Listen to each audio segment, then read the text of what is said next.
Hi, boys and girls. It's Miss Leon. Today we're going into the next step of our learning and division.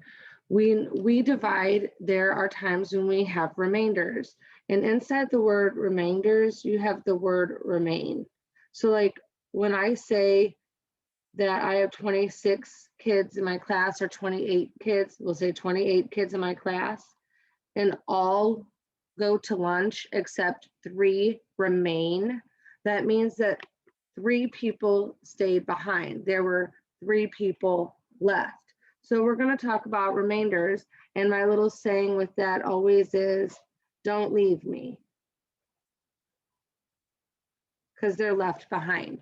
So when we do division, we're going to have to decide what to do with remainders. And there are 3 things that we need to be thinking about, or 3 things that we can do when we have remainders. Okay, in our first instance, what we can do with our remainders is we can round up. For example, we would add 1 more to whatever our answer is. Say that there are 65 kids, but there's 5 kids that are left over. We're going on a field trip. 65 kids are going, but 5 kids are left. Meaning on this bus that we have, only 60 kids can fit. So 5 kids are left. Are those kids going to just sit there and say, oops, well, I'm not going to go on the field trip. I don't get to go.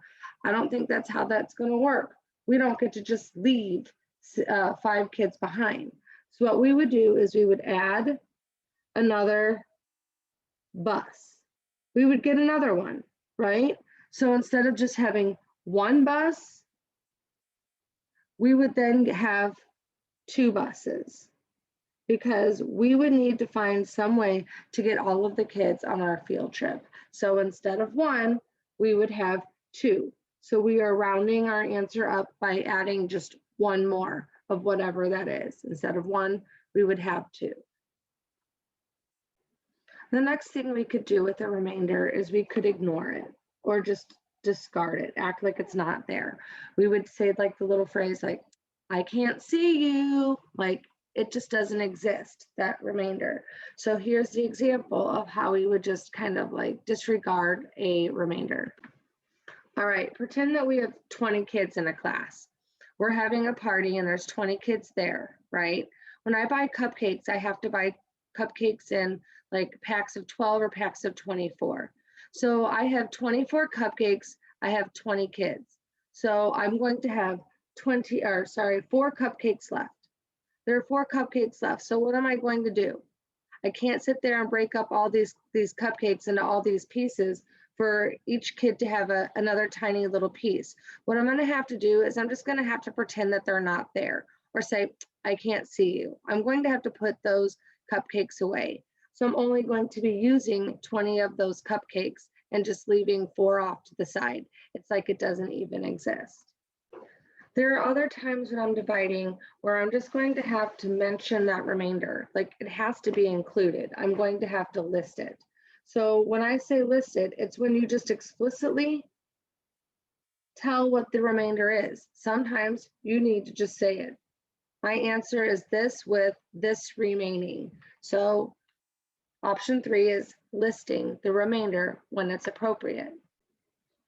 The fourth option in thinking about remainders is where that you would like share them, or you would break those remainders apart, meaning that you would have to split those remainders up evenly. Yes, I know that sounds weird, but you would be taking a remainder and you would like be breaking it up to share it evenly. And here's a good example of when you could break a remainder up. Let's pretend that there are 4 kids. There are 4 kids that we have. And these kids, there's 4 of them, there's only $2. So, I mean, what are we gonna do? Can we break apart these dollars so that each kid has some money? Yes, we actually can. There is a way to do this. So we would take $1 here and we would break that dollar up. You would just make it into some change, right? So how do you break $1 up evenly? Well, 50 cents plus 50 cents equals $1. I did that with one of the dollars. Can I do that with the second dollar? Absolutely. So I would take that second dollar and I would break that apart into 50 cents and another 50 cents. So now I have 1, 2, 3, 4 groups of 50 cents.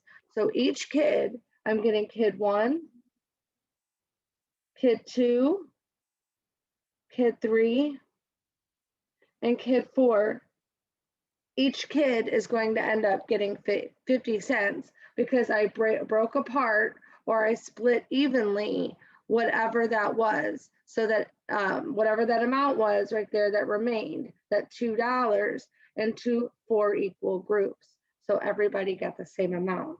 So these are a few examples of what you can do when you have a remainder. You can either, one, round up, take your answer here, 1, there's something left over, you have to round it up to 2.